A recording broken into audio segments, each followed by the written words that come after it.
The Edge of Destruction isn't the greatest Doctor Who story by any means, but it is a very admirable episode that I really enjoyed quite a lot for some very unexpected reasons. Despite having many characters confused and suffering from varying forms of memory loss, this episode manages to deliver on some very genuine and heartfelt character scenes. Now, I didn't really know what I was getting into when I turned this episode on. All I knew is that it was only 2 parts long, with no real clue what was in store for me. But what I did get was a close quarters, believable, bottled episode of Doctor Who set entirely in the TARDIS. So firstly, I love the TARDIS, and any opportunity I get to see more of it I am down for.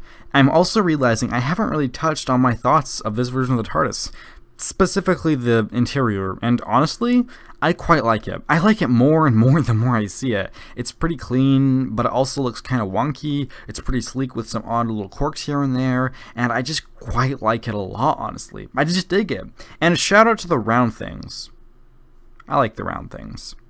So, as a backdrop to the story, I think the TARDIS works quite well, especially because, while it is bigger on the inside, it isn't the largest place and can provide for some close-quarter scenes while giving our characters some room to breathe. Now, I'm going to be very quickly touching on some characters, and then I have a slightly larger point that I want to make with this episode. I don't have much to say about Ian in this episode. He didn't annoy me, but that's probably because there wasn't a whole lot for him to do here. I continue to like Barbara every time I see her. I hope she stays around for a while. Susan is probably the one I can say the least about, considering how affected she was by the events of this episode. I'm not entirely sure what to make of it, honestly, so that's all. But the Doctor definitely continues to be interesting for me, and he says some rather questionably harsh things in this episode. More on that in a moment. Now, this episode is fairly straightforward in an unstraightforward kind of way. I don't know if that makes any sense, but I'm gonna go with it.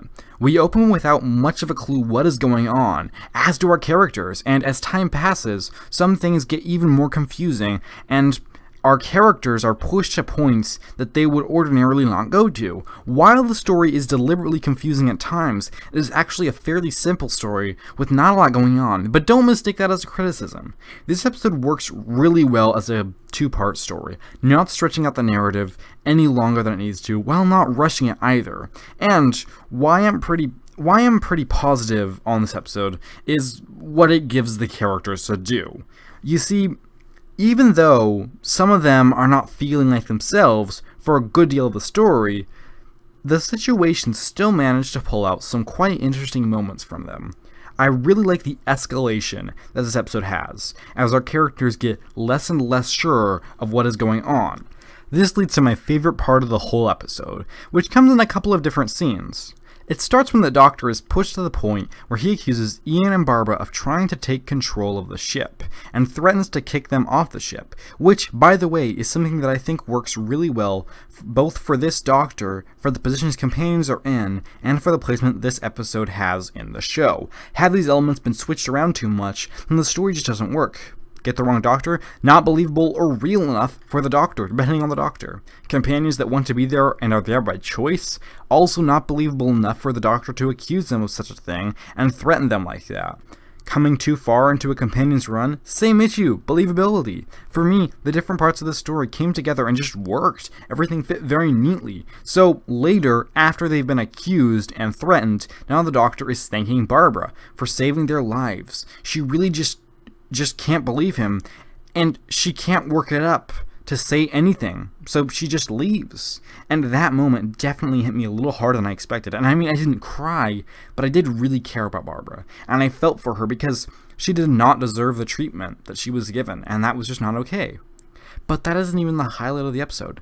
The highlight of the episode, for me, is the scene when the Doctor is alone talking to Barbara, because we get to see a real interaction between these two, and while the Doctor doesn't fully come around and completely apologize, we do see the softer side of this Doctor, which is what I said I wanted to see more of last time, so I was really happy to see that, and I'm really glad that we actually got that. Now, I don't want to overemphasize my point with this scene. It's not incredible, but it is quite good. And I just wanted to express what the aspect actually was that I really enjoyed and what kind of sold me on this whole thing. Now, there was the whole bit in this episode where the Doctor says, my machine can't think. And then a little later, he says that, oh, think not as you or I do, but it must be able to think as a machine. You see, it has a bank of computers. That was something that, as a New Who fan, I couldn't help but think of Neil Gaiman's The Doctor's Wife from Series 6. There is one very brief and mild spoiler thing I do want to touch on, so if you don't want to be spoiled, then skip to the time shown right here. Still with me? Okay, I really like that the ultimate problem with this episode turned out to be a spring that was stuck, because it's such a trivial thing, and it's just, I could see why this might be something that annoys people, but I quite liked that. So I'm finding that I've effectively run out of things to say for this episode, probably because it was only a 2-part story, considering that I was able to write notably more for the previous episode, which was 7 parts. I enjoyed The Edge of Destruction. It was a solid entry to the show, although I slightly preferred the previous episode. I liked what Barbara and the Doctor had to do in this story, and while I was interested with Susan, I don't actually have a lot to say about her, and even less to say about Ian. A concise and interesting story that wasted little time. This one was definitely worth the watch and earns a solid rating of 8 out of 10.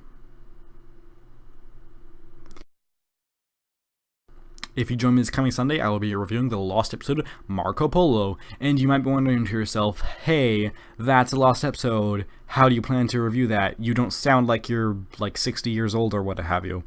So, while the film for 97 episodes is lost, just in case you're unaware, all of the audio for these episodes remains intact. So, I have a CD, I'm going to listen to the audio for Marco Polo, and I'm going to give you my review on that 1 week from today. So, yeah, that's all. Thanks for watching, and let me know what you thought about The Edge of Destruction down below. I hope to see you again next Sunday. Take care, and have a lovely week.